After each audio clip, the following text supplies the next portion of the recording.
เห็ดนั่นเห็ดนี่เห็ดทึกกลมไปใช้เลยไปใช่เลยเฮ้ยสิสำราญไปเห็ดนั่นกับบุเห็ดเที่ยวชื่อเขาอยู่ห้องห้าอย่างนั้นฉันออกมาบัดคิดไปคือสีได้เพราะว่าเข้าไปมันก็ได้เข้าไปผมก็ได้เลยยางมาสิสบายดีพี่น้องคิดไปอีกเลยในรอบหลายเดือนเนาะ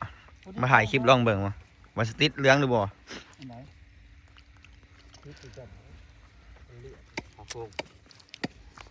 สบายดีสบายดีมาเด้อพี่น้องเพราะบ้านผุดเนาะกินซุกเด้อมาสบายดีมาพวงเลยขักน้อยคนเนาะเรื่องขนาดโมเมนต์ประเภทนี้แต่ว่าจะคือประเภทนี้เพราะว่ามีเห็ดมันต้องมีกินเห็ดน้ำกินน้ำท่านมีงานนะว่าต้องมีเนื้อนั่นนี่เพราะว่าเลี้ยงแขกบ่ไหวอยู่ไสเนาะกับลาวเฮามันอาจจะเกือบมีถูกอันใดเกือบถูกทนเผาก็ถูกหมู่บ้านนะงานเพราะว่ามันเป็นงานมันก็ต้องได้เลี้ยงหมู่เนาะต้องกินแขกคนมาทางบ้านอื่นแหละว่าเป็นงานนะงานชุบงานเชิญงานดอกงานยังมืดพูดเอาไหมเอาได้เลยเอาเลยไปใช้เลยแน่กินแจ่วเผ็ดร้ายเจ็บท้องซ้ำมือโปรยพี่ๆใหญ่แหละสบายดีพี่น้องบ่ยังไงเห็นอันวันใดบ่ยังให้แดงๆวันใดชั้นผบ้านเนาะใช่ล้างระบอกได้ถ้าก็ได้ชั้นเดียวได้ชั้นผบ้านบ้าขาล้างบัตตี้ได้ขนาดบัตรได้ใส่ที่พูดขนาดบ่เอาซอยเอาไว้กินนี่บ่เอาใส่อย่าไปซอยไปแซ่เอาลงวัดแหกน้อยนึงเอาลงวัดอันนั้นสิลายบ่ลายโอ้ไปลงอื่นคือย่านบริกินไปกินบ้านเจ้าของบ้านเจ้าของกันแล้วจะกินเดี๋ยวบอกบ้านอื่นยังเขาว่าซอยสินะนี่หนึ่งคือหนึ่งบอกเป็นผบ้านคือกันผบ้านผุดก็อยู่โอ้ยบ้านกลมบ่ตัวเทนเนาะตัวเทนผบ้านจะเอาไว้บ่ฮะไปงานนะแบ่งผูดเลยพี่น้อง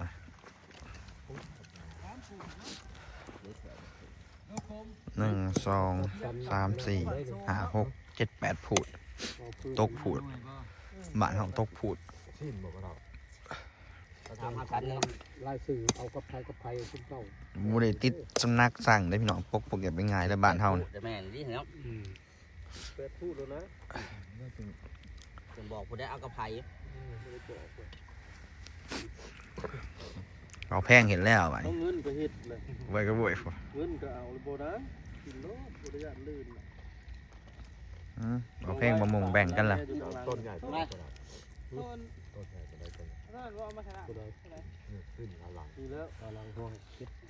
สิบได้อยู่บ้านได้บ่แพงนี่สิไปต่างประเทศได้บ่แพงนี่ไปเกาหลีเลยพี่น้องสิได้ไปเกาหลีได้เพิ่นนี่พี่น้องที่เก่าเดินทางที่เก่าสิมานี่แม่มาก่อนสิไปก็ต้องจัดซะก่อนพี่น้องเอาของบำรุง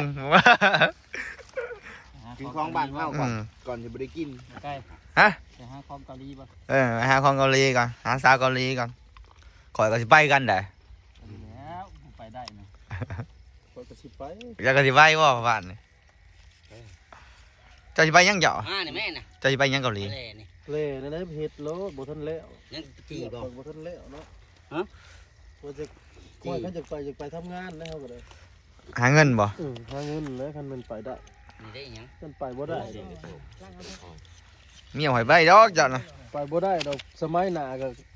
เขาเลือกเป็นพ่อบ้านนะผมก็สิเลือกเอาคือเก่าหมู่ก็เลือกเอาเนาะเลือกอันนั้นหอยบ่เลือกบ่ได้บ่เลยจะเป็นเสี่ยวพ่อบ้านเนาะบ่พร้อมเจ้าจะเป็นเสี่ยวกับอันไอ้โพดบ่สิเขาเองโลโอ้เพิ่นสิเขาเฮาจะสมัครเขาอ้าวก็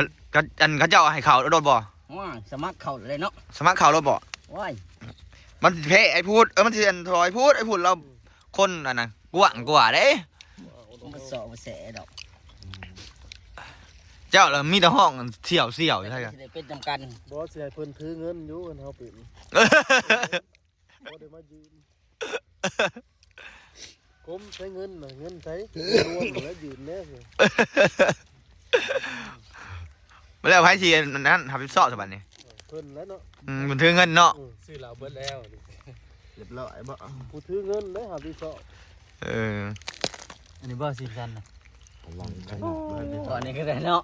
ซีนกองจะเปิดที่เท้าซีนซ้ายกับซีนขาเดี๋ยวก็เจ้าซอยนั่น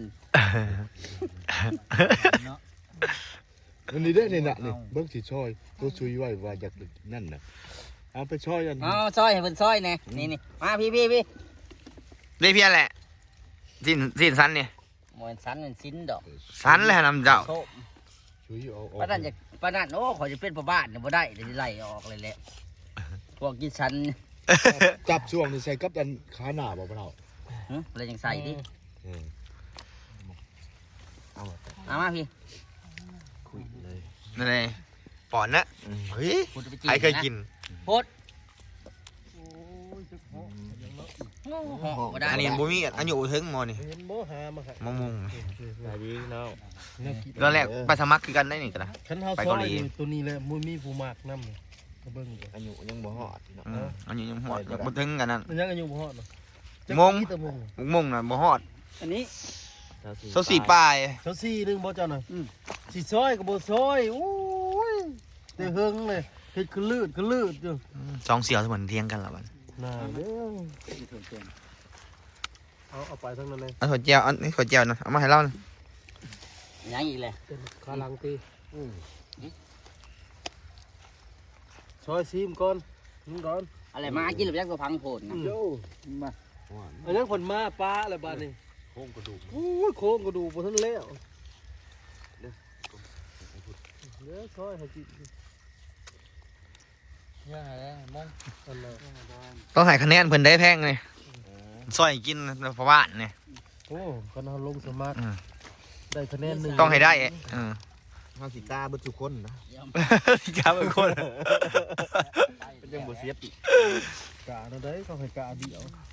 เขาให้กายผู้เดียวอ่ะต่อคนเนาะ สมัครชื่อเจ้าได้เจ้ามักแล้วก็ชื่อลงไป เอาแบบบาลางชาวกี้อ้วนเอาก็ได้พอบ้านนี้ เขาก็สิบอกหมอทิน อ๋อ นะ นี่ ตัวผู้เดียวตัวเอาหลายใบ ลุ แล้ ก ว เลยนะ เขียนชื่อ โม พ่อง ปรับโล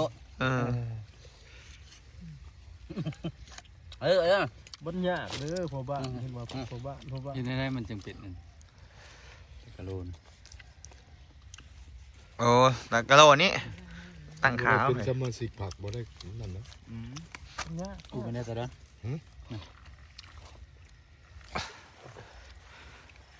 โอ้เห็นแล้ว ไอ้ผักกระโซบมันแรงนี่มันบ่ยาเลยกระโซบ นี่นะนี่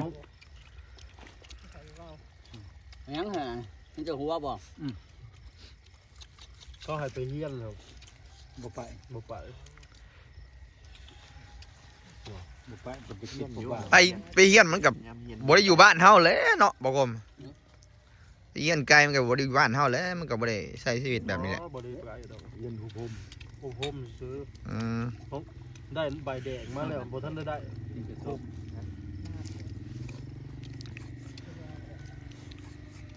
เมียยังบ่รู้มีเสา ทำไม เอาเข่าบ่ เขายืนหมดแล้ว เอาบ่เข่านะ เอาเมื่อเขาแล้วเจ้าก็เนาะ ถามว่าแหละมันซื่อๆอยู่ มีได้นะเหินก็ไม่ได้อุ่นได้แต่เมื่อวาน กินกระยา เพิ่นจังเมื่อเอาเขาแล้ว เริ่มได้ว่าแพงอยู่ห้องทะลุมาที่แค่อย่าเด้ ย่างเมื่อจะได้เมื่อเขาไงไปวนเขาเยอะเขาให้ไปแล้ว อันนี้ล่างโพดป่ะพี่บุดใส่สายยางแล้ว แล้วมันจะได้ย่องเอาสีนี้มาได้เป็นไปนะ เขาเลยไปย่างโม ที่นั้นเนี่ยยังเขาเอารถไปบอก เอาล่ะพี่น้องคลิปนี้คือขอปิดไว้สำเนียงนะพี่น้องเด้อ ขอบพระคุณหลายเนาะที่ยังบ่ลืมที่ยังติดตามกันทุกท่านอยู่มีพี่แห้งเนาะสุขภาพแข็งแรงเด้อสบายดี2026เนาะสบายดีตลอดปีตลอดไปเด้อค่ำสั้นคลิปนี้ก็ขอปิดไว้ทำนี้เด้อพี่น้องเด้อก็ก่อนสิคัดค่าเลยเนี่ยพี่น้องเอ้ยผมบ่ได้พอคลิปแต่โดนเลยขอบคุณหลายๆขอบใจหลายๆเนาะบ่ว่าอยู่ภายในประเทศหรือนอกประเทศเนาะอยู่ดีๆแห่งบ่สมองสุบอนเด้อพี่น้องเด้อ